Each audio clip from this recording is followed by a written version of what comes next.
nakadetect po tayo ng isang case ng Mpox. So ito yung pansampu in the Philippines since December of 2023. At ito yung una since the declaration of the public health emergency of international concern. Bagong kaso ng Mpox sa Pilipinas na itala ng Department of Health.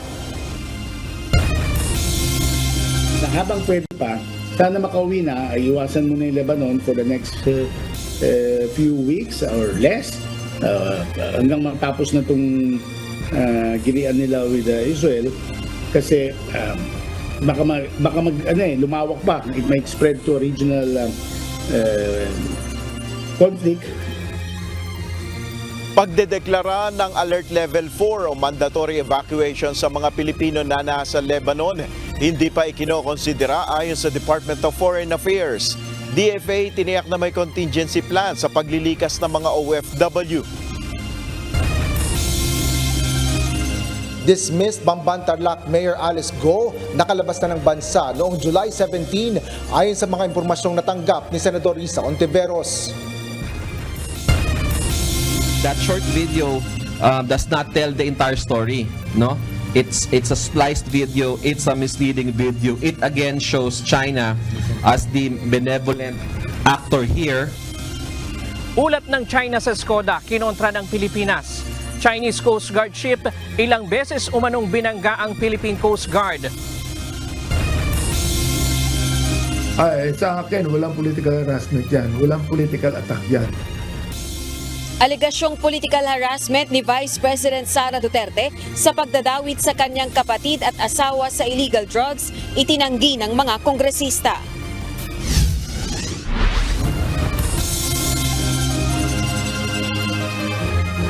Magandang hapon, Pilipinas at sa buong mundo. Una sa ating mga balita. Hindi pa ikinukonsidera ng Department of Foreign Affairs ang pagdedeklara ng Crisis Alert Level 4 o sapilitang paglilikas sa Lebanon sa gitna ng gulo sa pagitan ng Israel Defense Forces at Hezbollah. Tiniyak naman ng Department of Migrant Workers na may nakahandang tulong sa mga overseas Filipino worker na uuwi galing sa Lebanon. Ito ang balita ni Nel Maribuhok, live. Magandang hapon, Nel. Ano ba ang mga konsiderasyon ng DFA bago magdeklara ng Crisis Alert Level 4 at yung bang financial aid na ibibigay sa mga OFW ay sasapat sa mga panahon na wala silang trabaho dito sa bansa? Yes, Jun, isang bahagi lang kasi ng Lebanon o sa border lamang nagkakaroon ng gulo sa pagitan ng Israel Defense Forces at ng grupong Hezbollah.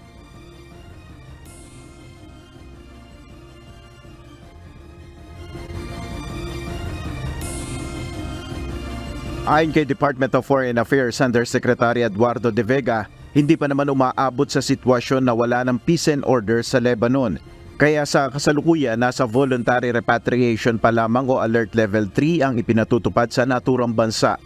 Alert Level 4, kapag pag total breakdown ng peace and order, in other words, yung bansa, yung lugar pala, ay hindi na pwedeng manirahan doon. Kunyari, Gaza, is an example, no? Meron din tayong Alert Level 4, sa certain parts of Myanmar, hawak ng mga rebel troops or Afghanistan, for example. So Sudan, hindi pa tayo umaabot doon sa Lebanon dahil karamihan ng Lebanon mayroon pang operations, may ordinary activities. Aabot sa 11,000 ang naninirahan at nagtatrabahong Pilipino sa Lebanon. Ayon sa DFA, sakaling sumiklab ang malaking gulo sa rehiyon, nakahanda naman ang plano para sa paglilikas ng mga Pilipino. Ginawa na natin ito 2006, palabas, hindi na through airport, hindi na through commercial flights, dadaanan through ships na algila tayo ng barko. We assure you, hindi lang Beirut, lahat ng embassies natin, lalo sa mga lugar na high spot, meron silang contingency plan na kasama nila ang local governments, mga NGOs. Pinapayuhan ng DFA ang mga Pilipino sa Lebanon na sumailalim na sa voluntaryong paglikas na inaalok ng pamahalaan habang hindi pa lumalala ang sitwasyon.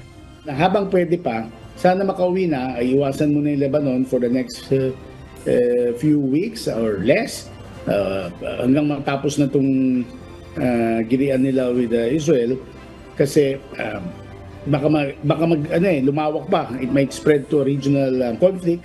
Ayon kay Department of Migrant Workers Secretary Hans Leo Kakdak, walang Pilipino na nasa border towns kung saan nagbabakbakan ang IDF at Hezbollah, maliban na lamang sa southern Lebanon cities.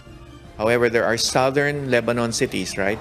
And about less than 100 Filipinos sa talaan namin listed to be there. And we are monitoring their situation. We're talking to Filipino communities on the ground. We're bringing them to safe shelter. And speaking of shelter, we have a shelter ready. Tiniyak rin ng DMW ang iba't ibang assistance sa mga OFW na uuwi galing Lebanon tulad ng financial aid. Joint forces kami. Sabi pa nga ni Pangulo, repasuhin yung financial assistance rates. So from 50,000, ginawa na nating 75,000 from DMW, 75,000 from OWA. So that's 150,000 financial assistance upon return. Ayon sa DFA, mula nang sumiklab ang gulo dyan sa gitna silangan, particular dyan sa border ng Israel, aabot na sa 356 ang nakauwi na ng Pilipinas simula nung nakaraan taon. 738 ang naghihintay pa ng exit clearance. Yan muna ang ating update. Balik sa iyo. Nel, tanong ko lang doon sa 100 na mga Pilipino na naninirahan doon sa Southern Lebanon, kung saan nga doon yung bakbakan ng Israel at Hezbollah, meron na bang plano o meron na bang mga OFW na nagpahayag na sila ay uuwi? At saan ang exit point nitong mga to, Nel? Batay dun sa sinabi sa atin ng DMW, itong southern cities na tinutukoy, ito ay parang an hour drive mula dun sa border kung saan nagagaling yung o kung saan nagmumula yung gulo, at nakikipag-ugnayan na ang DFA at DMW dun sa Filipino community. Wala tayong impormasyon kung ilan dun sa 100 na OFW yung nagpahayag na ng repatriation. Pero sinasabi nga ng ambassador natin dun sa Lebanon na pinapayuhan na ang lahat na sumailalim na ng voluntary repatriation habang bukas nga itong airport. Dahil yun yung isa sa mga tinutukoy na mga magiging exit points. Kapag kasi nagkaroon na ng, ito nga yung pinapaliwanag ng DFA, kapag lumala pa yung conflict sa region at kapag nagsara yung airport, ay via ship o vessel, barko ang gagamitin para mailikas yung mga Pilipino. At hindi naman daw ito first time, June, na ginawa ng DFA at ng DMW itong paglilikas sa ating mga kababayan dito. Kaya yung mga OFW dyan sa Lebanon, sinasabi nga ng DFA na sanay na sa ganitong mga sitwasyon. Kaya hindi pa rin nagdedeklara ng Alert Level 4 dahil hindi pa naman parang escalated itong conflict dahil nasa border lamang. June. Anong klase bang mga trabaho ng ating mga OFW doon sa sinasabi natin 100 na yun na nasa southern city ng Lebanon? Sinasabi na batay dun sa nakuha din nating impormasyon, meron diyan mga nakapag-asawa na mga diyan sa Lebanon at meron din naman mga nasa mga industry. Pero karamihan diyan ay mga OFW natin na nasa professionals and alam naman natin may mga nasa construction diyan sa area kapag sa Middle East kapag pinag-uusapan natin June. Alright. Maraming salamat.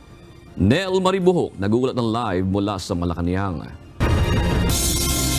May trabahong naghihintay sa mga overseas Filipino workers na uuwi galing Lebanon. Sa isang panayam, sinabi ni Department of Migrant Workers Secretary Hans Leo Kakdak na may mga programa ang pamahalaan para sa mga manggagawang Pilipino mula sa conflict areas. Ayon kay Secretary Kakdak, mayroong post-repatriation assistance ang Department of Labor and Employment. Gayon din ang Technical Education and Skills Development Authority o TESDA. Maaari rin nilang tulungan ang mga ito na maghanap ng trabaho sa iba pang mga bansa. Tuloy pa rin ang paghahanap ng Philippine National Police kay Kingdom of Jesus Christ leader Apollo Kibuloy at apat pang accused nito sa kaso. Ito ay kahit nagsampa ng writ of amparo ang ilang miyembro ng KOJC laban kina PNP Chief Police General Romel Francisco Marbil, Interior and Local Government Secretary Benhar Abalos at ilang opisyal ng PNP. Ayon kay PNP Public Information Office Chief Police Colonel Gene Fajardo, wala pa namang inilalabas na restraining order ang korte kaya tuloy pa rin ang operasyon ng mga pulis upang maisilbi ang warrant of arrest laban kina Kibuloy. Sinabi pa ni Colonel Fajardo na inirerespeto din nila ang karapatan ng religious group na dumulog sa korte. Sa ngayon ma'am ay wala pa po itong effect dahil ito ay isang petition pa lamang po at ito naman po ay didinggin ng ating husgado at bibigyan po ang pagkakataon ng PNP at sino man pong kasama po doon at name dependent po para sagutin po itong petition po na isinampa po ng grupo po nila. Naghain ng writ of amparo ang ilang miyembro ng KOJC sa Davao Regional Trial Court noong nakaraang buwan upang itigil ang police operations sa paligid ng compound ng organisasyon sa Davao. Tuloy na ang pagpapatupad ng pulisiya ng Philippine National Police na nagbabawal sa mga visible na tato sa kanilang mga tauhan. Ayon sa PNP, bibigyan ng 3 buwan ang mga pulis para ipabura ang kanilang mga tattoo at ang sinumang lalabag sa patakaran ay maaaring maharap sa kaso. Ito ang balita ni Lea Ilagan. Noong July 3 po ay na-approve na rin po ng ating Chief PNP na nilift na nga po yung moratorium. Ang ibig sabihin po noon ay i-implement na po kung ano yung nakalagay po doon sa guidelines, particularly po yung non-bearing of tattoos. Mahigpit na ipatutupad ng Philippine National Police ang pagbabawal sa pagkakaroon ng tattoo sa kanilang mga tauhan. Ayon kay PNP Public Information Office Chief Police Colonel Gene Fajardo, tuloy na ang implementasyon nito matapos na alisin ang moratorium sa naturang kautusan. Binibigyan lamang ng 3 buwan ang mga pulis na mayroong visible tattoo upang ipabura ito. After 3 months po ay hindi po siya nakakomply, then magkakaroon po ng investigation. Ano po yung kanyang reason? Bakit po hindi niya natanggal itong tattoos po na ito? Kung meron naman pong medical reasons, probably he will given ample time to comply. But for those who would refuse without justifiable reason, then malinaw po ma'am na nakasaad po doon ma'am sa circular na they may be subjected to administrative sanctions po. Pinag-aaralan na rin aniya ng PNP Health Service ang proseso sa pagbubura ng mga tattoo ng pulis. What if kung itong particular PNP personnel ay mayroon po siyang visible tattoos, not 1, not 2, but more than that. Sabay-sabay ba itong tatanggalin? Meron pong medical and health issues po doon. So as to the health service po sir, ay nagpo-formulate pa rin po sila sir ng specific procedure on how to proceed with the removal po ng mga unauthorized tattoos po. Kanya-kanya din ani ang gasto sa proseso sa pagpapabura ng tato ng mga pulis. One of the provisions na pinag-aralan po talaga sir ay yung procedure on how to remove these tattoos. Unang-una sir, ang ating health service po ay wala naman pong equipment for purposes ng pag-aalis po ng mga tattoos. Kausap po lang po kanina yung director po ng health service at one of the recommendation po talaga ay sa labas po talaga gagawin yung procedures. Sa ilalim ng Memorandum Circular 2024-023 na inaprobahan itong March 2024, hindi tatanggapin sa PNP at maging sa PNP Academy ang mga aplikante na mayroong tattoo. Kailangan ding ipabura ang mga visible na tattoo ng mga pulis. Nakasaad din sa memorandum na kailangan ideklara ng mga pulis kung ilan ang tattoo nila sa katawan, saan ito nakapwesto, ano ang itsura at sukat nito. Yung mga aplikante po na interesadong pumasok po sa PNP service via recruitment or lateral entry or even PNPA, hindi na po sila dati naman na po ito sa na-implement ay hindi po sila pwedeng makapasok po sa PNP and PNPA po. But with respect naman po doon sir sa active personnel na meron pong mga existing tattoos, however po kung ito po ay visible ay upon lifting po ng moratorium at sumiti po sila ng undertaking kung saan ay nag-declare po kami doon kung ilan po yung aming tattoos ay ipapadala po yun sir sa health service. Kabilang din sa mga ipinagbabawal ay ang extremist tattoo. ethnically or religiously discriminatory and offensive tattoo, indecent, racist, and sexist tattoos. Leia Ilagan, UNTV, News and Rescue. Diyos ang aming sandigan, serbisyo publiko ang aming pinahahalagahan. May panibagong kaso na ng Mpox sa Pilipinas na na-detect ang Department of Health kahapon, August 18. Kaya nagsasagawa na ang DOH ng contact tracing sa mga nakasalamuhan ng pasyente. Paalala ng kagawaran ng kalusugan sa publiko, iba yung pag-iingat upang mapigilan ang posibleng pagdami pa nito. Ito ang balita ni Jed Neresina. Last week, nakadetect po tayo ng isang case ng Mpox. So, ito yung pansampu in the Philippines since December of 2023. At ito yung una since the declaration of the Public Health Emergency of International Concern. 10 na ang kumpirmadong kaso ng Mpox sa Pilipinas. Kinumpirma ng Department of Health o DOH ang isang bagong kaso ng Mpox sa bansa kasunod ng deklarasyon ng World Health Organization o WHO ng Global Public Health Emergency dahil sa nasabing sakit. Ang nasabing pasyente ay isang 33 taong gulang na lalaki na taga Metro Manila. Ayon kay Secretary Herbosa, wala itong travel history sa labas ng bansa, particular na sa Africa. Aniya posibleng nakuha ito ng pasyente sa pamamagitan ng community transmission. That means yung virus ay nandito sa Pilipinas. We had 9 cases noong 2023 pero pakunti-konti ang natetest natin. So that means the Mpox virus is among us. So hindi siya imported, nandito siya. Sa ngayon ay nagsasagawa na ng contact tracing ang DOH sa mga nakasalamuhan ng pasyente para sa agarang testing at isolation. Nakakonfine na rin ito sa isang pampublikong ospital para sa kaukulang monitoring at gamutan. Maaaring makuha ang Mpox sa pamamagitan ng close at intimate contact sa infected na tao. Pwede rin mahawa nito sa paggamit ng mga bagay na pag-aari ng isang infected individual o paghawak mismo sa taong may taglay na virus. Ngunit maaari din aniya itong mawala sa paghuhugas ng kamay kaya binigyang importansya ngayon ng DOH ang pagpapanatili ng kalinisan sa ating katawan. Anyone who is infectious, pwede niyang makontaminate. Pwedeng makontaminate sa materials like clothes and utensils of infected individuals. Pero soap and water will kill the virus. Makabubuti rin kung agad magpapatingin sa mga doktor, partikular sa mga dermatologists. Bukod dito, pinapayuhan din ng ahensya ang mga kababayan natin na maaaring mag-isolate sa bahay kung makaramdam ng sintomas gaya ng lagnat, pananakit ng ulo at katawan, at mga butlig na may lamang tubig o likido na kulay puti at iba pa. 3 linggong isolation ang rekomendasyon ng DOH. Ito ay hanggang sa matuyo ang mga lesion sa balat ng pasyente.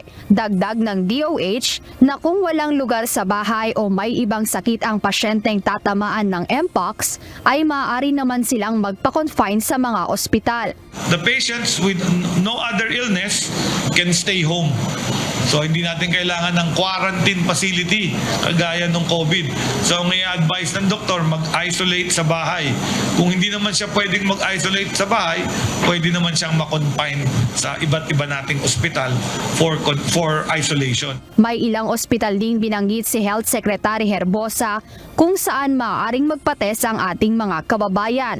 Ito ay ang Research Institute for Tropical Medicine, San Lazaro Hospital, East Avenue Medical Center, Jose Reyes Memorial Medical Center, Jose N. Rodriguez Memorial Hospital, Quirino Memorial Medical Center, at the UP Philippine General Hospital. Ayon pa sa Department of Health, hindi na kailangan ng border control dahil nandito na ang Mpox virus sa bansa. Kailangan na lang ng iba yung pag-iingat upang di na madagdagan ang kaso ng nasabing sakit.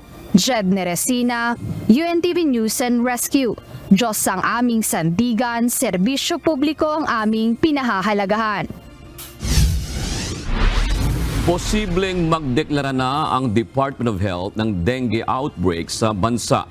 Ayon sa tala ng DOH, umabot na sa halos 140,000 dengue cases ang naitala simula pa noong January 1 hanggang August 3 ngayong taon.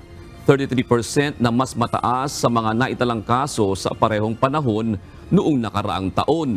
Nauna nang nagdeklara ng state of calamity ang Ormoc City, Iloilo at Capiz dahil sa pagtaas ng bilang ng kaso ng dengue sa nasabing mga lugar. Mag-declare din ako ng dengue outbreak. Kasi based on my conversation with our Epidemiology Bureau Director, outbreak levels na ang ating dengue. Ipinagpaliban ng Department of Agriculture ang nakatakdasan ng bakunahan kontra African Swine Fever sa Batangas. Sa halip, magsasagawa muna ang DA ng mass testing sa mga baboy. Batay sa magiging resulta ng pag-usuri, saka lamang sisimula ng ahensya ang vaccine rollout sa mga lugar na apektado ng ASF. Ito ang balita ni Harry Ilagan. Yung fattener at grower, kukunan niya ng dugo. At yung mga dugo na yan, dadalhin sa laboratorio. So dahil maraming dugo to, it will take some time bago malaman natin yung resulta. As soon as malaman natin yung mga lugar, farms, na negative sa ASF, doon mag-start na yung ating bakunahan. Hindi muna tuloy bukas ang rollout ng vaccine kontra African Swine Fever sa Lobo, Batangas. Sa halip, pagsasagawa muna ang Department of Agriculture ng ASF vaccine mass testing at orientation sa mga apektadong hog raisers, alinsunod sa napagkasundo ang ASF vaccination protocol. Nitong Biyernes at Sabado, pinulong ng DA ang mga hog raisers sa Lobo, Batangas at Yaong, Quezon para sa paghahanda ng rollout sa Setyembre.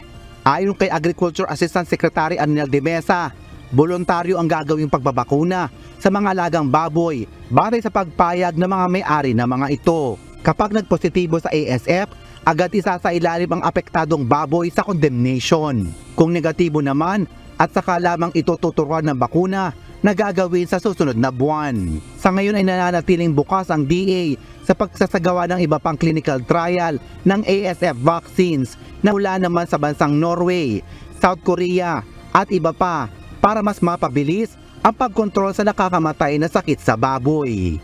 Harry Ilagan, UNTV, News and Rescue, Diyos ang aming sandigan, serbisyo publiko ang aming pinahalagahan. Tinawag na malisyoso at walang basihan ng asawa ni Vice President Sara Duterte na si Attorney Mans Carpio ang alegasyong kasabwat siya at ang bayaw niyang si Davao City Representative Paulo Duterte drug smuggling issue noong 2018. Naniniwala rin siya na hindi papatulan o paniniwalaan ng mga kongresista ang kasinungalingang ng dating Customs Intelligence Chief Officer na nagdadawit sa kanila sa issue. Ito ang balita ni Bernard Dadis. Fiction o kathang-isip lamang. Ito ang tugon ni Attorney Manasseh Carpio, asawa ni Vice President Sara Duterte, sa aligasyong dawit siya at ang kanyang bayaw na si Davao City Representative Paulo Duterte sa kaso ng shabu shipment noong 2018. Sa isang pahayag, sinabi ni Attorney Carpio na walang basihan at maliciously false ang mga aligasyon ng dating customs officer hinggil sa drug smuggling issue. Noong August 16, ipresenta bilang testigo sa kauna-unahang public hearing ng House Quadruple Committee ang dating Customs Intelligence Officer na si Jimmy Guban. Sa pagdinig, pinangalanan ni Guban na mga kasabwat sina Carpio, Congressman Duterte at maging si dating Economic Advisor Michael Yang sa bilyong-bilyong pisong halaga ng shabu na ipinuslit sa pamamagitan ng magnetic lifters noong August 2018. Ngunit ayon kay Carpio, walang katotohanan at politically motivated ang paratang. Iginit rin niya na bilang abogado at pribadong mamamayan, hindi siya nakikisawsaw sa politika at mga bagay na may kinalaman sa gobyerno. Sa huli, sinabi ni Carpio na tiwala siyang may discernment ang mga mambabatas at hindi sila basta-basta maniniwala kay Guban na umamin umanong minanipula niya ang affidavits na ipinasa niya noon sa Senado at Korte kaugnay ng issue. Una nang itinanggi ni Congressman Duterte ang aligasyon ni Guban at iginiit na questionable ang kredibilidad nito bilang testigo. Samantala si Vice President Sara Duterte naman naniniwalang political harassment ang pandadawit sa kanyang pamilya sa drug smuggling issue. Lahat ito ay political harassment, political attacks. Nakikita niyo naman, lumabas siya nung umalis ako sa DepEd, lumabas siya nung nagsasalita na ako kung anong dapat ginagawa natin para sa ating bayan. Sinabi rin ni VP Sara na hindi siya makikialam sa issue at hahayaan niya ang kanyang asawa at kapatid na sagutin ang paratang. Bernard Dadis, UNTV News and Rescue. Diyos ang aming sandigan, serbisyo publiko ang aming pinahalagahan. Itinanggi ng mga kongresista ang aligasyon ni Vice President Sara Duterte na political harassment ang pagdawit sa kapatid nitong si Davao City Congressman Paulo Pulong Duterte at Second Gentleman Mans Carpio. Tanong din ng isang mambabatas, mas dapat sagutin na lang ang mga issue kaysa magresulta sa diversionary tactics.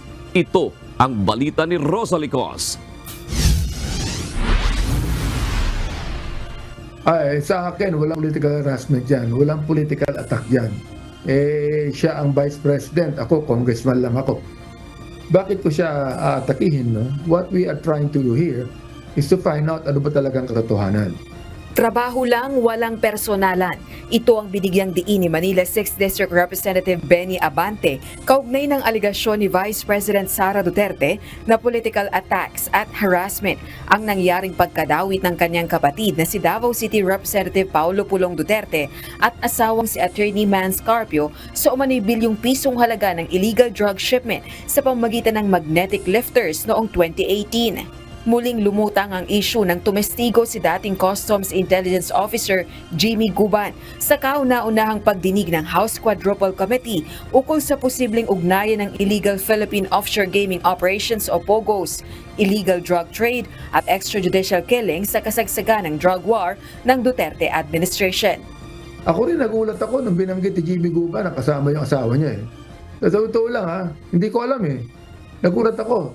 Pinakita ko yan. Nung sinabi ko sa kanya, I'm surprised na ang kanyang pangalan na natawid. So, he has a lot to explain. Siguro ang ating Vice President has nothing to explain at all, no? Pero kinakailangan yung asawa niya has a lot to explain. The fact na dinawit ang pangalan niya. Giit naman ni Abang Lingkod Party List Representative Caraps Paduano, dapat sagutin na lamang ni VP Sara ng direkta ang mga paratang sa halip na gumamit ng taktika para makaiwas sa issue. Dagdag pa ng kongresista, kung walang itinatago ang mga Duterte, walang dapat ikatakot sa ginagawang investigasyon ng Kamara. Ayon naman kay Surigao del Norte 2nd District Representative Robert Ace Barbers, katotohanan ng habol nila at hindi politika upang isulong ang hustisya at pagpapanagot sa mga may kasalanan. Tiniyak naman ni Antipolo 2nd District Representative Romeo Acop, tuloy sila sa kanilang trabaho at hindi magpapadistract sa mga walang batayang paratang o political maneuvering. Itinanggi naman ni Santa Rosa City Representative Dan Fernandez, chairperson ng House Committee on Public Order and Safety, na may alingas-ngas ng impeachment case laban kay VP Duterte sa Kamara. Wala akong nadidinig na may nilulutong impeachment doon. Sa ngayon, wala akong nararamdaman. Pupunta ako, pumapasok ako lagi, pero wala akong nadidinig. Pinag-aaralan pa ng House Quadcom kung sino-sinong resource persons ang susunod nilang iimbitahan sa pangalawang pagdinig. Samantala, may hamon naman si Representative Abante kay Senador Ronald Bato de la Rosa matapos tawaging oportunista ng senador ang ilang kongresista na dating pinupuri umano ang anti-drug war ng Duterte administration, subalit ngayon ay iniimbestigahan at tinutulig sana ito. Kung meron siyang sabihin, wag niya lang sabihin sa media, sabihin niya sa Quadcom para talagang maging malinaw yung mga sagot niya. We are giving him the opportunity, no? due process to, no, for him to air his side and for us to be able to know his feelings about this. Rosa Licoz, UNTV News and Rescue. Diyos ang aming sandigan, serbisyo publiko ang aming pinahahalagahan. Narito ang mga balita sa iba't ibang panig ng mundo. Ihahatid ng ating global correspondent na si Mariel Latosa mula sa Perth, Australia.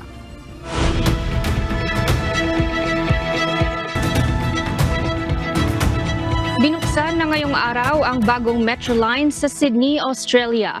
Mayroon itong 8 bagong istasyon at kada peak hour ay nasa 4 na minuto ang pagitan ng bawat tren na babiyahe sa pagitan ng Chatswood at Sydenham kasama ang Under Sydney Harbour. Ang inaugural journey mula Sydenham Station ay umalis ng alas 4:54 ng umaga. Ang proyekto ay unang inihayag noong 2011 bilang isang bagong linya ng tren na patungo sa Hilaga Kanluran ng Sydney. Inabot ng 7 taon ang pagtatayo sa halagang $21.6 billion.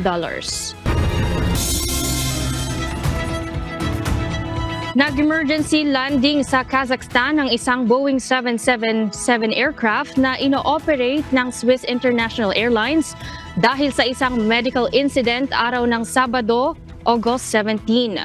Kasunod naman ito na balahaw sa damuhan na ang gulong ng eroplano matapos lumapag. Kinumpirma naman ng airline na walang sinuman sa mga pasahero ang nasugatan bunsod ng insidente.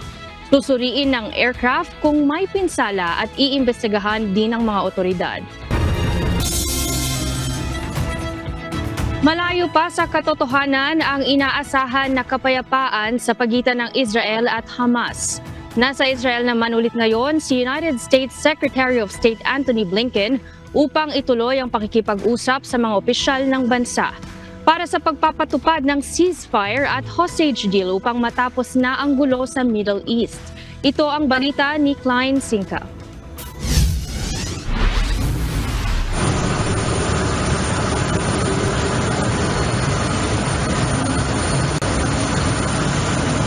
Patuloy na isusulong ng Estados Unidos ang pagkakaroon ng pansamantalang tigil putukan sa gitna ng umiinit na sisihan sa pagitan ng Israel at Hamas. Sa ikasyam na pagkakataon matapos sa October 7, 2023 attack, dumating sa United States Secretary of State Antony Blinken sa Israel upang ipresenta ang modified proposal na naglalayong ayusin ang lumalawak na sigalot sa pagitan ng dalawang panig. Tatangkain ni Secretary Blinken na mapanatili ang pressure kay Prime Minister Benjamin Netanyahu kapag nagpuyong sila ngayong araw. Sisikapin naman ng US Secretary of State na kumbinsihin ito na ngayon ang mainam na panahon upang ihinto ang anumang pagtatangka para pigilan ang anumang mga akbang upang hindi maisakatuparan ang pagkakasundo. Nauna na nagkaroon ng bagong ceasefire plan proposal ang Estados Unidos, Qatar at Egypt bunsod ng halos 2 araw na pag-uusap sa Doha. Sa joint statement na inilabas ng tatlong bansa, sinabi nito na hindi na dapat patagalin pa ang pagkakaroon ng kasunduan at pagpapatupad nito para na rin magbigay ginhawa sa mga residente sa Gaza at pag-de-escalate sa regional tensions. Sa kabila nito, tinawag naman na Hamas militant group na illusion ang nangyayaring progress ng mga mediators kalinsabay ng patuloy na pagbatikos kay Prime Minister Netanyahu dahil umano sa paghadlang sa pagkakaroon na isang deal at pagpapatagal sa gyera. Sinabi naman ni Netanyahu na handa sila sa anumang pag-atake kasabay ng pagkipagnegosasyon para sa pagpapalaya ng mga bihag. ישראל ערוכה לכל איום, הן בהגנה והן בהתקפה. אנחנו נחושים להגן על עצמנו, אנחנו גם נחושים לגבות מחיר כבד מאוד מכל אויב שיעז לתקוף אותנו מכל זירה שהיא. אנחנו במקביל מנהלים משא ומתן לשחרור חטופינו. זו משימה מוסרית ולאומית ראשונה במעלה. אנחנו מנהלים משא ומתן מורכב מאוד, כשבצד השני עומד ארגון טרור רצחני, חסר עכבות וסרבני. אבל אני רוצה להדגיש, אנחנו מקיימים משא ומתן. Klein Sinka, UNTV News and Rescue, USA. Diyos ang aming sandigan, serbisyo publiko ang aming pinahalagahan.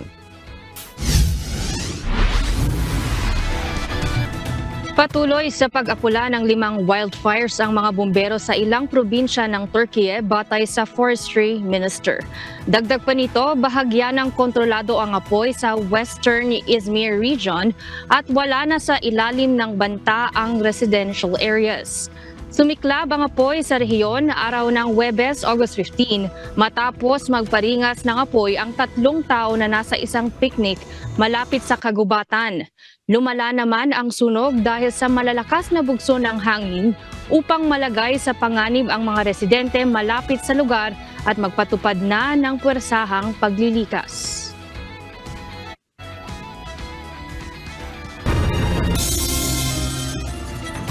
At yan ang mga balita mula sa iba't ibang panig ng mundo. Mula rito sa Australia, ako si Mariel Latoza. Magandang gabi. Kinontra ng Pilipinas ang ulat ng China hinggil sa nangyaring banggaan ng mga barko ng Coast Guards sa bahagi ng West Philippine Sea. Ayon sa National Task Force for the West Philippine Sea, ilang beses binangga ng China ang 2 barko ng Pilipinas na posible umanong na pagkamalang magsasagawa ng resupply mission sa BRP Teresa Magbanwa na ilang buwan na ring nakabantay sa nasabing bahura. Ito ang balita ni Ryan Lacanlale. We again condemn this deliberate attempt by the People's Republic of China to change the narrative and create their own scenarios on reality of what happened this morning. Pinasinungalingan ng National Task Force for the West Philippine Sea ang paratang ng China na sinadyang banggain ng mga barko ng Pilipinas ang mas malalaking Chinese vessels. Ayon sa NTFWPS spokesperson na si National Security Council Assistant Director General Jonathan Malaya, misleading at splice o edited ang video na ipinakita ng China para palabasin na Pilipinas ang sumalpok sa kanilang puwersa. Katunayan, ang mga barko ng Philippine Coast Guard ang nagtamo ng pinsala matapos na ilang beses banggain ng Chinese vessel sa bahagi ng Escoda o Sabina Shoal, pasado 3:00 ng madaling araw ng August 19. That short video does not tell the entire story, no? It's a spliced video, it's a misleading video. It again shows China as the benevolent actor here, no? Allegedly they were conducting a law enforcement operation controlling the movement of the 2 ships when in fact it was not 4410 or BRP Bagakay who ramped 21551, it was the other way around.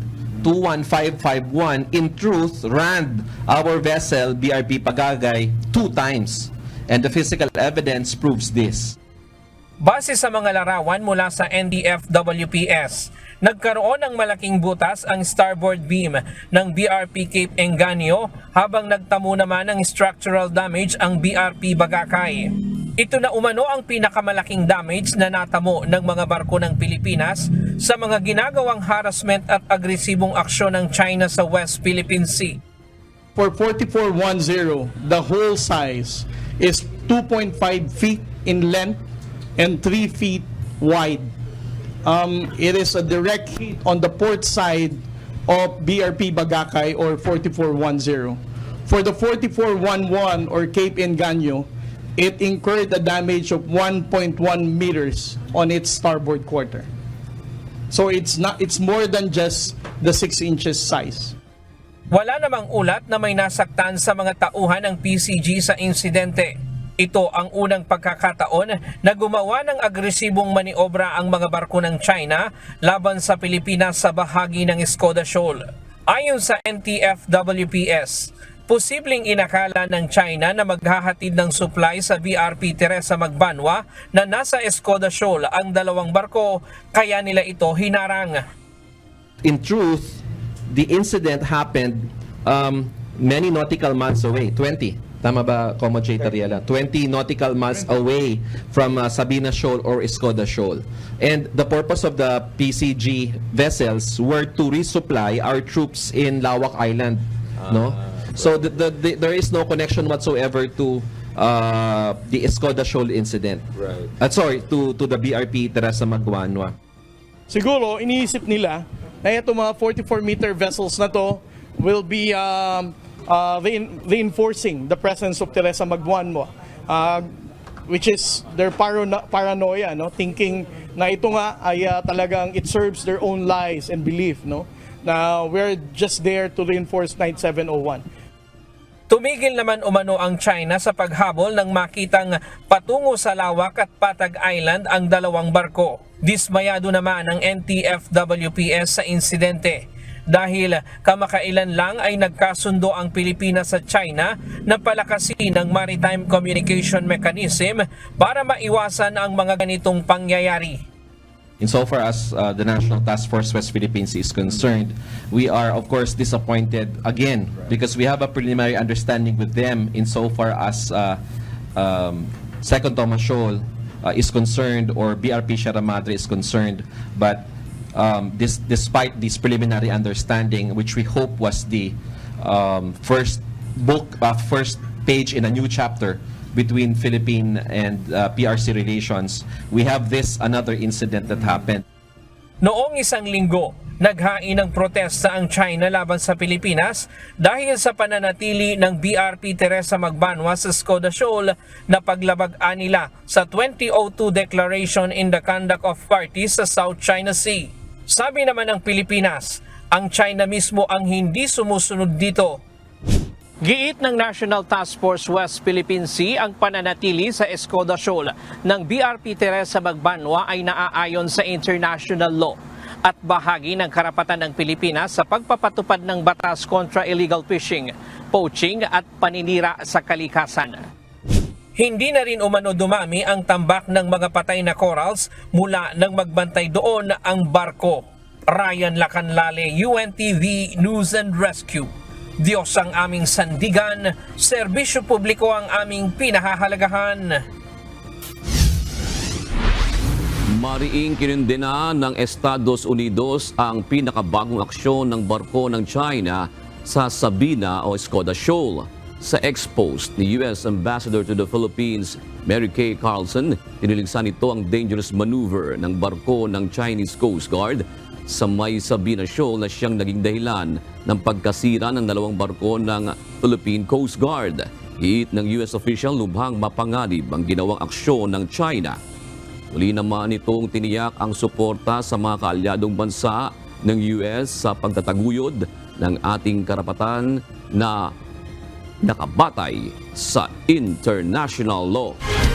Tulong muna bago balita. Nirespondihan ng UNTV News and Rescue Team ang dalawang magkahiwalay na motorcycle crash accident sa EDSA Cubao at Caloocan City. Agad na nilapatan ng paunang lunas ang 3 sugatan. Isa namang biktima ng pananaksak sa Tagum City ang tinulungan ng UNTV News and Rescue Team upang malapatan ng paunang lunas sa mga tinamong injury. Ito ang balita ni Joshua Antonio. Guys, remember po yung tasking po natin. Pasuyin na lang po nung ating mga gamit. Paki-check po. Baka mamaya may kulang po dyan bago po tayo lumabas. Paki-check po yung may bandang balakang po niya tsaka sa may thigh, left thigh. Left thigh po. Yun po yung chief complaint niya. Nirespondihan ng UNTV News and Rescue Team ang isang reported motorcycle crash accident sa EDSA Cubao flyover northbound Quezon City alas 11 kagabi. Madulas at basandaan ang itinuturong dahilan ng ilang bystanders sa pagkakasemplang ng rider. Kinilala ang rider na si Daniela Contorno, 24 anyos na nagtamo ng mga possible deformities sa kanyang kaliwang balakang at kaliwang tuhod at binti. Naglagay ng pelvic binder at thigh splint ang UNTV Rescue sa injury ng babae upang ma-immobilize ito. Ano pakiramdam mo? Parang pag pinipress po. Pag pinipress po siya. Pero hindi po ito tumama. Ito, sakit ma'am? Agad naman po rumisponde yung team natin and nadatnan po natin yung patient na nakaupo doon po sa gilid ng kalsada. Ang chief complaint po niya, iniinda po niya yung kanyang balakang, pati po yung kanyang tuhod na meron pong pain papunta po sa ibaba hanggang dun sa kanyang paanan. Inassess ng team ang patient at agad naman itong dinala sa Quezon City General Hospital. Ano nangyari, sir? Self-accident, mga lasing, mga helmet. Ano masakit Sige, sir. Ito, tagiliran. Kaya may galaw yung ano? Yung paa mo, kaya may galaw? Try mo umiga, sir. Sige, sir, sige. Okay. Sir. Sir, higa ka lang. Relax ka lang. Sir, higa ka lang. Okay, 1, 2, 3, go.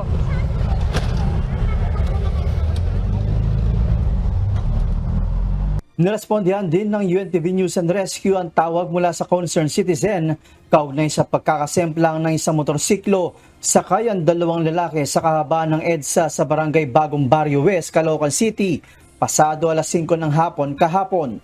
Kinilalang rider na si Edgar Espiejo at ang angkas nito na si Reggie Laino. Iniinda ng driver ang pananakit ng kaliwang tagiliran at pagkakaroon ng gasgas sa kaliwang tuhod at kaliwang kilay.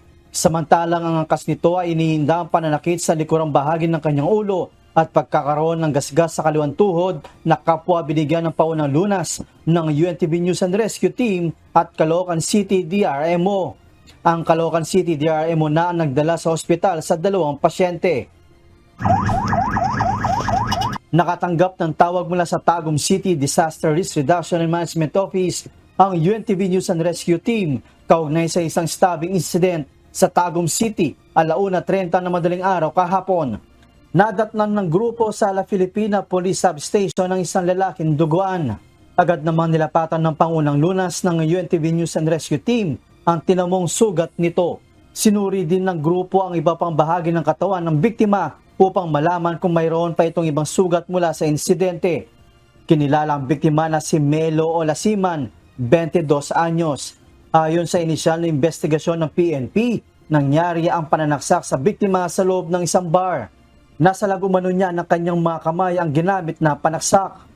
Hindi rin umano kilala ng pasyente ang tao na naksak sa kanya at dali-dali siyang pumunta sa istasyon ng pulis matapos ang insidente.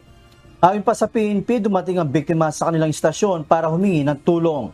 Matapos malapatan ng pangunang lunas ang biktima, ay dinala ito sa Davao Regional Medical Center. Joshua Antonio, UNTV News and Rescue. Diyos ang aming sandigan, serbisyo publiko ang aming pinahalagahan. Bigo pa rin ang mga otoridad na mahanap si dismissed Bamban Mayor Alice Go. Ngayong araw, isiniwalat sa Senado ni Senador Risa Ontiveros na nakalabas na umano ng bansa ang alkalde noon pang nakaraang buwan. Ito ay batay sa mga impormasyong kanya umanong natanggap.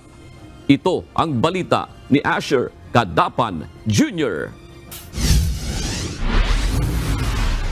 But Mr. President, I am now in receipt of information that this person was already in fact out of the country on July 18, 2024 to Kuala Lumpur, Malaysia. Nakalabas na umano ng bansa si dismissed Bamban Tarlac Mayor Alice Go noon pang nakaraang buwan. Ito ang impormasyon na natanggap ni Senador Risa Ontiveros na kanya namang isiniwalat sa plenary session sa Senado ngayong araw. Ayon kay Senador Ontiveros, July 13 nang naglabas ng contempt citation at pag-aresto laban kay Go ang Senate Committee on Women, Children, Family Relations and Gender Equality. Kasabay nito ay ipinakita ng senador ang dokumento na nagpapatunay na pumasok sa Malaysia si Alice Go at ginamit pa ang Philippine passport para sa kanyang paglabas sa bansa. Ipapakita ko po ang dokumentong ito bilang patunay na pumasok sa Malaysia si Alice Guo. Siya po ay pumasok ng 12:17, 13 seconds military time ng July 18. Kaya ibig sabihin, umalis siya ng Pilipinas sa gabi ng July 17. Sinabi rin ni Senador Ontiveros na patuloy ang pagsubaybay ng National Bureau of Investigation kaugnay nito. Ayon sa aking isa pang source, Mr. President, tumuloy si Alice Guo sa Singapore kung saan nagtagpo-tagpo sila ng kanyang magulang na sina Lin Wenyi at Guo Jianzhong. The couple flew in from China on July 28, 2024. Mistulang reunion sila doon kasama sina Wesley Guo at Cassandra Ong. Dagdag pa ni Senador Ontiveros, hindi nakuhanan ng CCTV ang imahe ni Alice Go kaya maaaring dumaan o idinaan ito sa lugar na hindi siya makukuhanan ng video image. Paliwanag pa ni Senador Risa Ontiveros, hindi makaalis ng bansa si Alice Go kung walang tumulong sa kanya ng mga opisyales ng pamahalaan. Para niya tayong ginisa sa sarili nating mantika kung ang nagpapatubad ng batas mismo ang kailangang imbestigahan. Sumangayon naman si Senador Raffy Tulfo na dapat gawa ng paraan ang inihayag ni Senador Ontiveros na nakalabas na ng bansa si Alice Go. Sinabi rin nito na nalaman niya sa mga pagdinig sa Committee on Public Services na walang processing centers ang lahat ng mga kababayan natin na umaalis papunta sa ibang bansa gamit ang chartered plane. Sinabi naman ni Senador Grace Poe na dapat makuha ang tala ng mga lumabas ng bansa, partikular na mula sa Civil Aviation Authority of the Philippines upang masundan ang kinaroroonan ni Go. Asher Cadapan Jr., UNTV News and Rescue. Diyos ang aming sandigan, serbisyo publiko ang aming pinahalagahan. Sinabi naman ni Department of Justice o DOJ spokesperson Assistant Secretary Miko Clavano na batay sa kanilang nakuwang impormasyon, nasa bansa pa si dismissed Banban Tarlac Mayor Alice Go. Walaan niyang report sa kanila ang Bureau of Immigration o BI na nagtangka itong umalis. Dagdag pa ni Ase Clavano, nagsumiti pa ng mosyon si Go sa DOJ noong nakaraang Biyernes kung saan kasama rito ang kanyang counter affidavit na pinanumpaan niya sa isang notaryo publiko dito sa bansa noong August 14. May mga report din niya na mula sa mga otoridad na nakita pagkatapos ng July 18 o nakita si Go noong July 18. Sa ngayon ay inihintay umano nila ang official verification ng National Bureau of Investigation o NBI hinggil dito.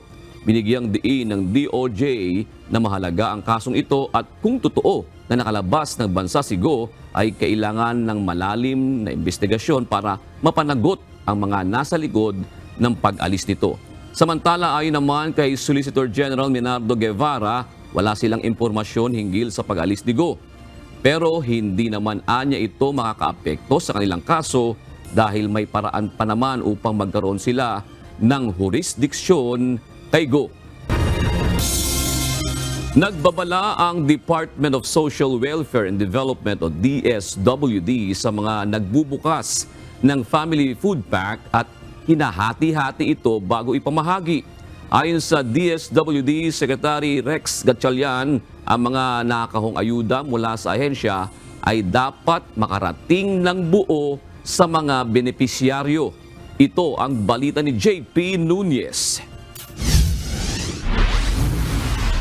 Hahabulin namin kayo.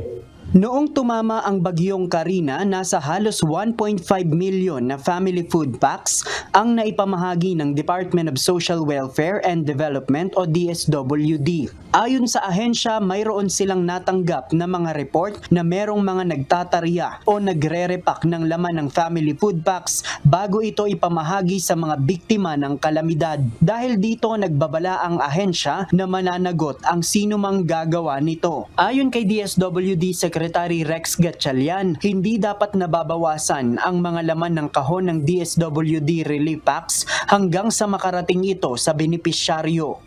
Pag binigay namin yan, may selyo yan ng DSWD na nakalagay do not break.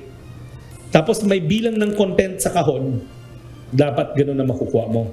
Walang kulang. Sa sistema ng DSWD, ibinibigay nila ang mga family food packs sa mga LGU dahil sila ang may listahan ng mga naaapektuhan ng sakuna. Ang isang box ng relief goods mula sa DSWD ay naglalaman ng 6 na kilo ng bigas, 2 lata ng sardinas, 2 lata ng spam, 2 lata ng corned beef, 4 na lata ng tuna, 5 sachet ng instant coffee at 5 sachet ng cereal drinks na sapat sa 2 araw. Patuloy pang iniimbestigahan ng DSWD ang napaulat na insidente sa Marilao, Bulacan na inire-repack umano ang family food packs at inilalagay sa ibang plastic bag ang mga laman ng kahon bago ipamahagi.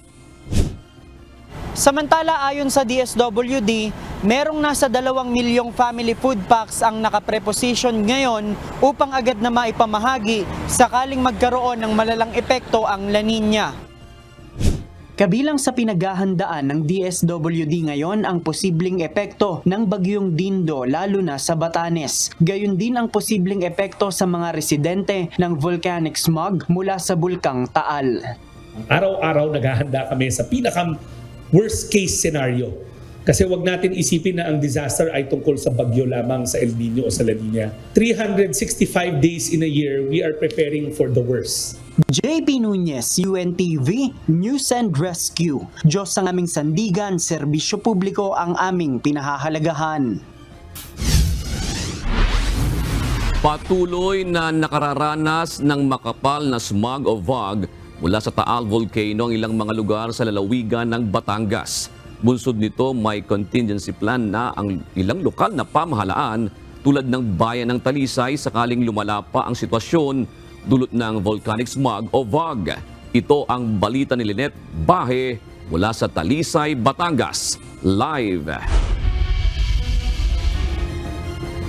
Magandang gabi, Lynette. Ano ba ang mga plano na yan ng pamahalaang lokal dyan sa Batangas laban sa volcanic smog kung sakali ngang magtatagal pa ito?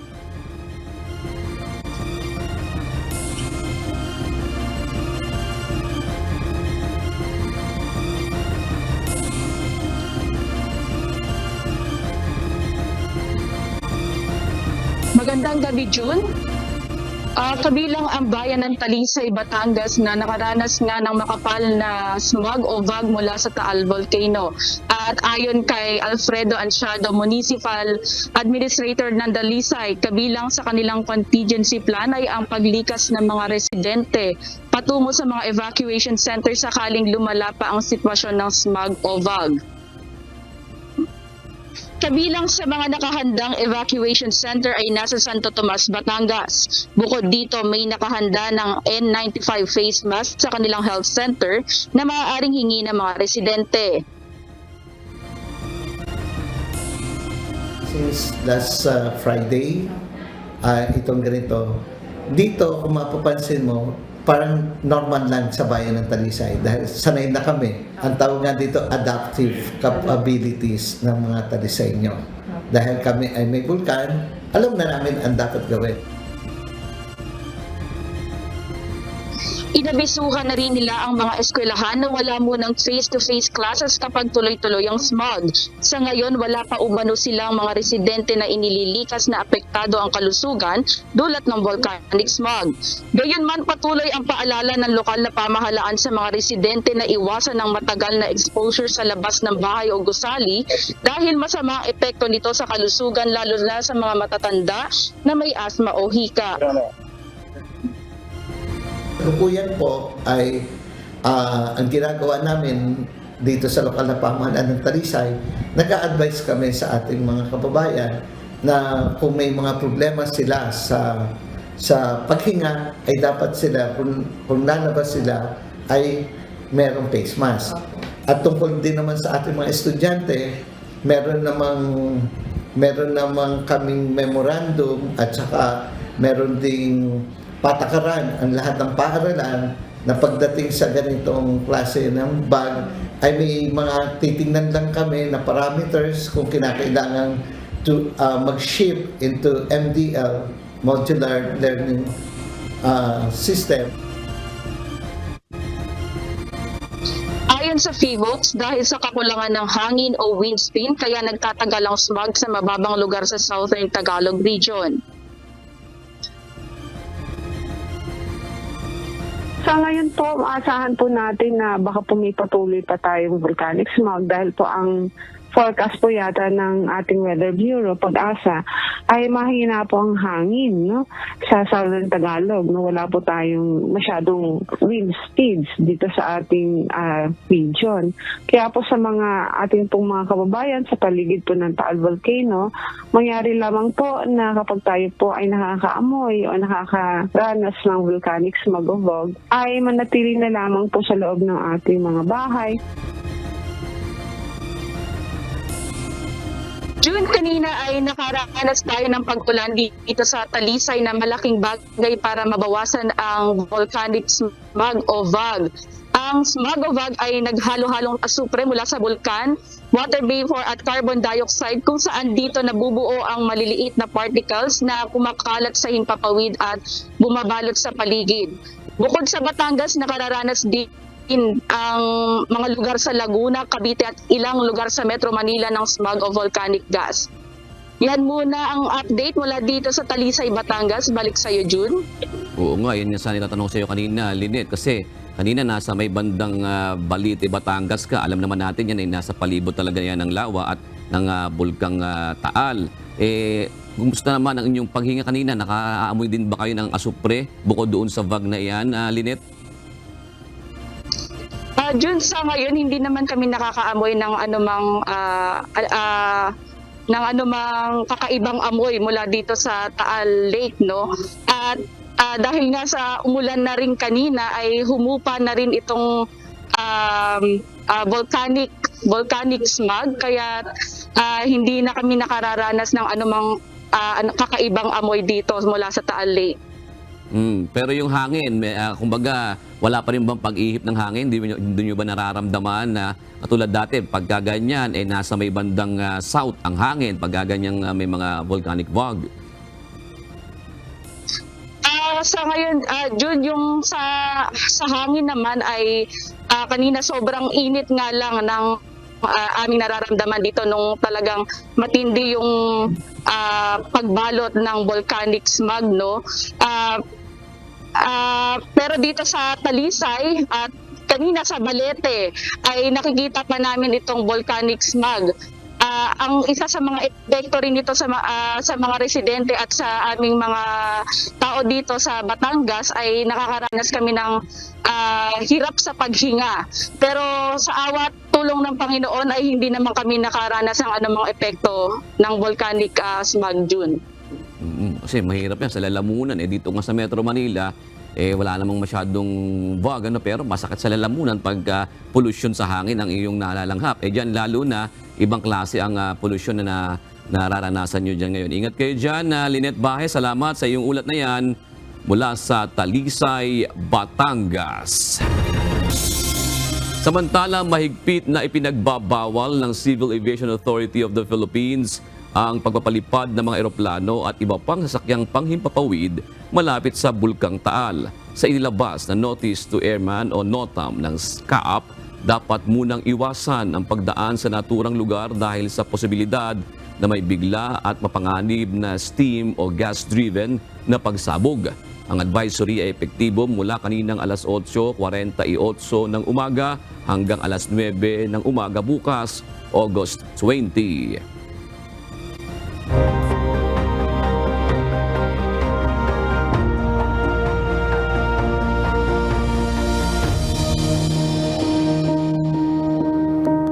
Tuloy-tuloy ang isinasagawang bloodletting activity ng Members Church of God International sa abroad dahil sa malaking demand ng dugo.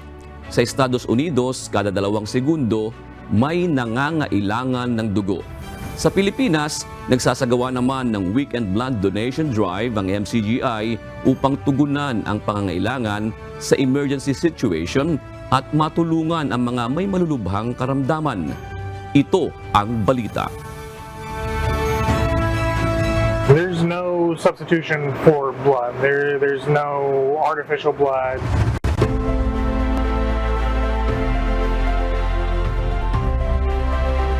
Malaki ang demand ng dugo sa mga medical facility sa estado ng Texas. Ang Texas ang isa sa pinakamataong lugar sa South Central region ng United States. Sa North, Central at East ng Texas pa lamang, nagdo-double effort na ang mga blood collection center para makakuha ng mga donor dahil sa mahigpit na pangangailangan sa dugo. Sa bawat 2 segundo, may nangangailangan ng dugo. We need roughly 1,500 donors a day in order to meet our community's needs. Carter Blood Care offers blood to, I think it's 52 counties, if I'm not mistaken.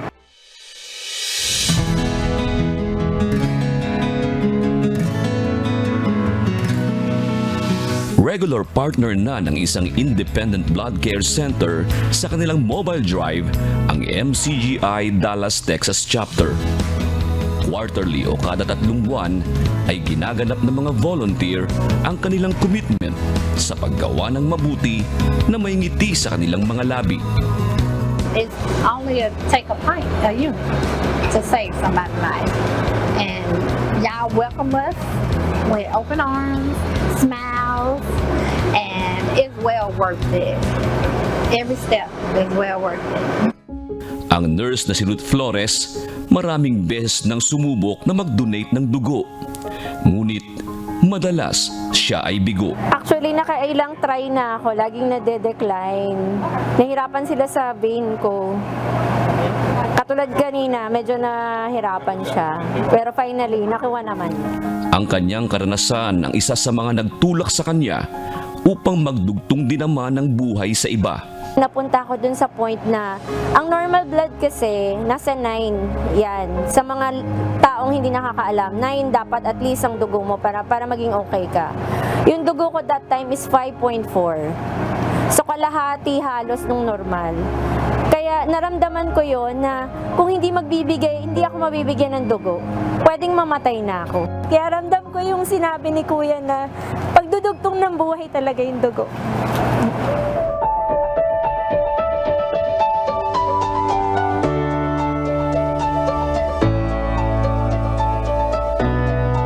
Kakaibang rendezvous naman para sa MCGI volunteers ang Mobile Blood Collection Center na ito sa Kanagawa Prefecture, Japan.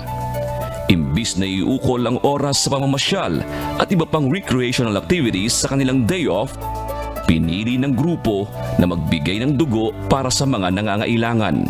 Para sa kanila, makikita ang oportunidad na makatupad sa paggawa ng mabuti kung hinahanap ng buong sikap. Una po sa lahat, salamat po sa Diyos ng maraming salamat sa pagkakataon na ito.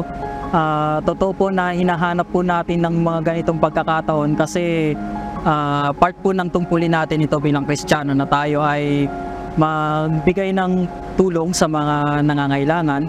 Siyempre po, katulad ng iniaral sa atin ni Kuya, na sa isang maliit na paraan na ito, nakakapagbahagi tayo ng buhay natin, na ibibigay natin ang buhay natin sa ating kapwa, sa ating mga kapatid, na kung sakaling mangailangan sila ng dugo, meron silang makukuhaan ng dugo. Ayon kay Yamazaki Tomohisa ng Blood Promotion Division ng Japan Red Cross, bukod sa mga emergency gaya ng aksidente, 80% ng pangangailangan sa dugo ay para sa mga may malubhang karamdaman gaya ng leukemia. Malaking bagay anya ang mga regular na donors gaya ng ginagawang ito ng MCGI. Sa iba't ibang bansa at kontinente, aktibo ang MCGI volunteers sa advokasiyang ito na pinasimulan sa Pilipinas. Anuman ang wika at lahi, magkakaisa ang puso sa pagdamay upang makapagdugtong ng buhay. Noong nakaraang buwan ng Hulyo, nakalikom ng halos 4,000 bags ng dugo ang MCGI sa ginanap na simultaneous bloodletting activity sa 80 lugar sa Pilipinas pa lamang.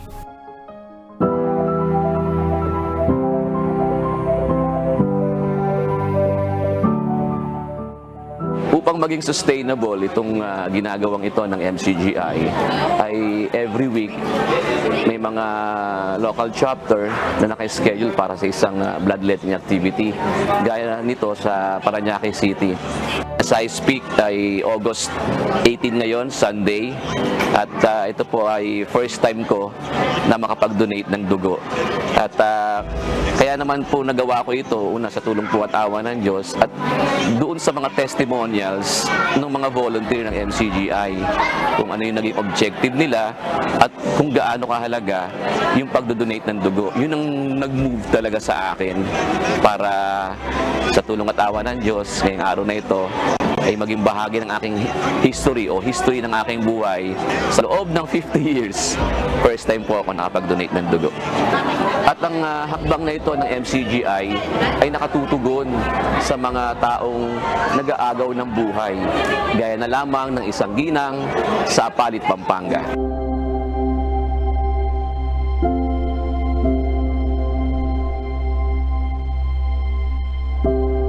Hindi malilimutan ni Rafael Cordes nang malagay sa panganib ang buhay ng kanyang asawang si Cherry dahil sa sakit na T-cell lymphoblastic leukemia. Noong nakaraang buwan, bumaba ang platelet count ng kanyang asawa, dahilan para makonfine ulit ito sa ospital. At dahil sa dami ng dugo na kailangan, kaya ginawa namin, nag-post na lang kami sa social media, nagpatulong kami sa mga kaibigan, mga kamag-anak namin, share post hanggang sa yun yung pamangkin ko is nag-aaral dito sa La Verdad, sa one of the schools ng MCGI. Siguro parang sa mga kaibigan na rin nila, nag-connect, nakakuha kami ng dugo sa MCGI na within that day na isalin sa kanya kasi pagkabigay ng endorsement, pinikap na lang namin sa JBL. At ang maganda po noon ay wala pala kaming babayaran nung kinuha namin yung dugo sa JBL. Parang ang luwag sa kalooban namin na blessings ito. Kasi unang-una, ang hirap humanap ng dugo kung saan kukuha, lalo yung platelets. Buti sana kung isang bag lang, hindi. 10 platelets yung kinailangan namin. Tapos hindi pa ako member ng MCGI, nabigyan ng dugo. Kumbaga, ang laking tulong po sa akin. Kasi hindi ako member, pero naging kumbaga beneficiary ng dugo. nagpaabot din ng pasalamat si Cherry sa mga taong hindi man niya nakita ng mukhaan, ngunit bukas ang palad na umalalay sa kanyang kalagayan. Sa ilang bags po na dugo at platelets na nasalin sa akin, maraming salamat kung kanino man yun. Sabi nga namin, naglulukan kami. Marami ng dugo ang nasalin sa akin, hindi ko na alam po kanino man yun. Pero malaking tulong po ang nagawa sa akin. Kumbaga, kasi 8 counts lang po ang platelets ko, mababa yun eh. Kumbaga, ang laking tulong po at ngayon, tamo, okay pa ako. Kaya po maraming salamat kung kanino man po dugo yun at sa MCGI po. Isa lamang si Cherry sa maraming pasyente na nabiyayaan sa blood donation drive na ito ng MCGI. Patunay na ang kakapusan sa dugo ay matutugunan sa pagtutulungan ng mga taong naturuan na gumawa ng kabutihan. Ang dugo hindi na ma-manufacture sa laboratory. Hindi pwedeng synthetic ang dugo. Kaya yung pangangailangan nung nag-aagaw buhay ng dugo, saan mang gagaling yon?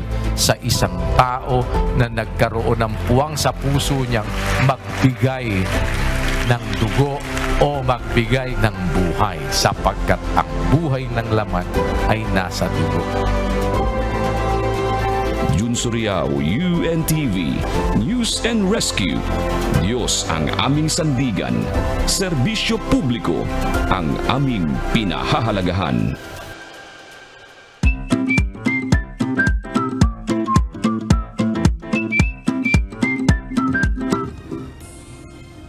Narito naman po ang ating mga kausing ngayong araw po ng Lunes. Salamat po at shout out kina Mateo Sebastian, Mirza Brown, Cesar Pilar, Linda Diones, Marie Otani, Julia Tolentino. Salamat po. At narito po ang salita ng Diyos na ating sandigan mula sa aklat ng mga awit. 127:3 na nagsasabi, narito, ang mga anak ay mana na mula sa Panginoon at ang bunga ng bahay bata ay kaniyang gantimpala.